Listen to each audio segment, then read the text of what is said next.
кандай пайдасы бар билбесек да, бул пайгамбар саллаллаху алейхи вассалам сүннөтү. Пайгамбар саллаллаху алейхи вассалам сүннөтүндө эч жакта зыян жок. Бүт жакшылык пайгамбар саллаллаху алейхи вассаламды ээрчүүдө. Бүт жамандык пайгамбар саллаллаху алейхи вассалам сүннөтүнөн оолак болууда. Ошон үчүн Аллах Тааламдын жазып койгон мыйзамында пайгамбарларды жиберүүдө. Эч бир пайгамбар болгон эмес үммөтүнө жакшылыкты жеткизбеген. Эч бир пайгамбар болгон эмес үммөтүнө жамандык нерседен эскертпеген дейт. Бул пайгамбар саллаллаху алейхи вассалам жана пайгамбарлардын адаттарынан. Ошон үчүн сүннөт амалдарга кичинекей, чоң маани берилбейт, бул жөнөкөй деп айтылбайт. Ар бир нерсесинде чоң жакшылык бар.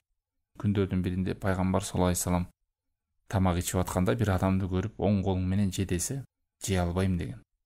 Ал киши маани бербей, текеберлик менен айтканда, оң кол менен жей ала турган мүмкүнчүлүгү болсо да, анан пайгамбар саллаллаху алейхи вассалам жей албай калгыр деген да.